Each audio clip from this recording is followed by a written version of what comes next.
Joe Biden's going to give more money to Ukraine. God bless him. When he's awake, I'm sure he'll sign that. So on top of the, I think it's 13 or 14 billion they've already given, they've given another 2.4 billion, I believe it, or 1.4 billion.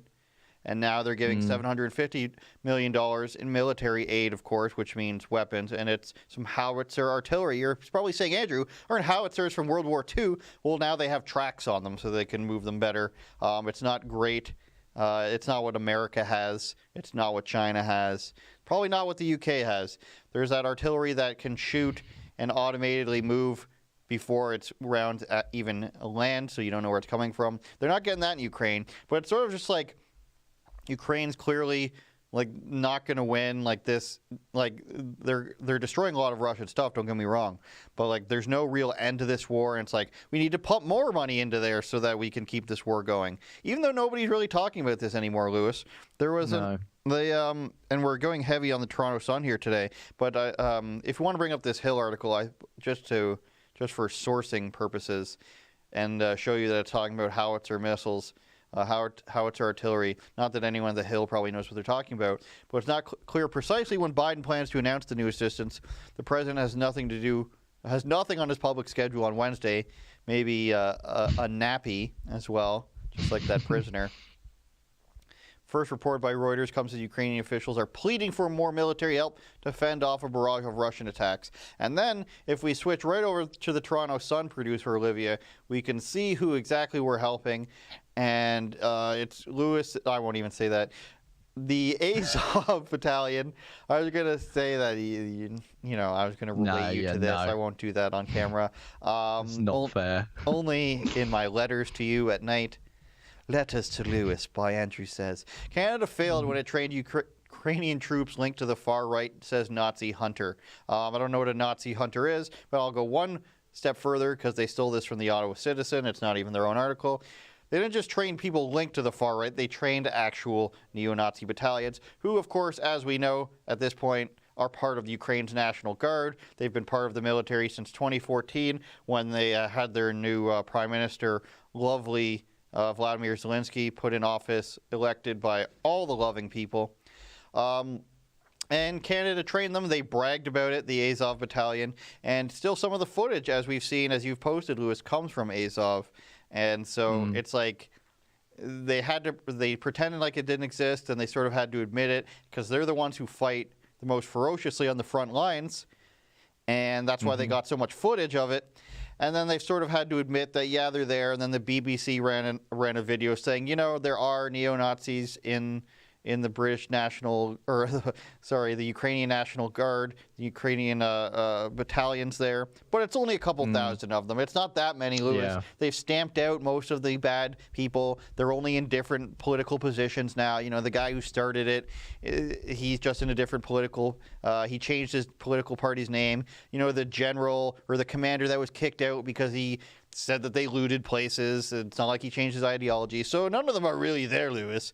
It's only a few thousand of them that are still there. They're only on the front lines fighting Chechens, beating people in the streets, tying them to poles and such, throwing paint on them. It's not and then we have to do the obligatory, we don't support Putin either. We support Putin, not Putin. Yeah, well, that's it. Yeah, and it's sad that it's come to that, really. The fact that you can't, when you call out horrible, disgusting groups like the Azov Battalion, you're immediately labelled, So you don't support Ukraine then? So Putin, some cockney from the East End saying that to me in the pub. Putin supporter, Russian propagandist. Putin apologist, yeah. Oh, so because I don't support these people...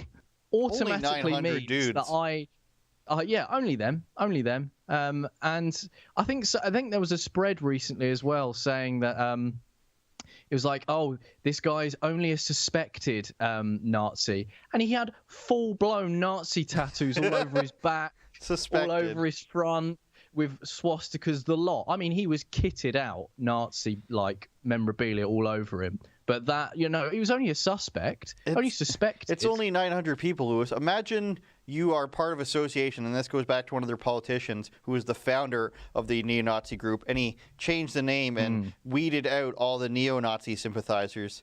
Imagine you're in the military or any group, and there's 900, let's say you're in a group of 10,000, there's 900 neo-Nazis. You can even go further. The fact that you're just like, okay, that's fine, they can stay, is insane. When I was in the Canadian military, of course we have black people, Muslims, whatever you want. If there is a group of guys, 5 guys even, who were neo-Nazis, first of all, they'd be like yelled at daily, and they'd be kicked. As soon as they were found out, they'd be kicked out of the military. But Ukraine doesn't. Same here.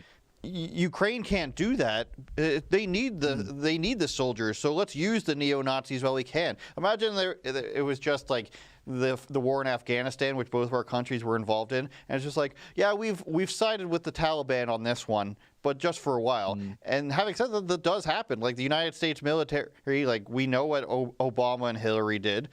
We don't need to get into that. But it's like, we're going to side with one extremely bad side to fight the other's bad side. I don't think there's any honor in that. Just like it's not like, let's ban Russian oil, but Saudi Arabia is fine. Like, you know what I mean? Exactly. I mean, for context as well, I mean, you brought up a great point about the military, and if you support certain ideologies, you wouldn't get in anyway. For people from the UK, if you want to join the military and they find out that you support some sort of far-right group, and I mean proper far-right. I don't mean like some centre-left bloke is upset with someone on Twitter that's conservative. I mean like proper far-right. You're talking like BNP, those sort of lot. You're literally, that's it. You're gone. There's no second chance. Absolutely, it's the equivalent. Okay, is if I think Majid Nawaz brought a great comparison on his Twitter about it.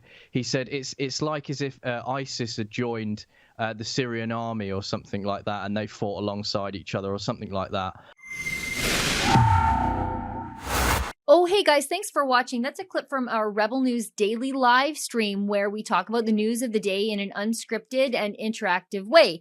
It's co-hosted at noon Eastern or 10 Mountain Standard Time by me on Monday, Tuesdays, and Thursdays. And on Wednesdays and Fridays, we've got rotating co-hosting happening from some of our other on-air talent. So good news, there's something for everybody. We broadcast on YouTube.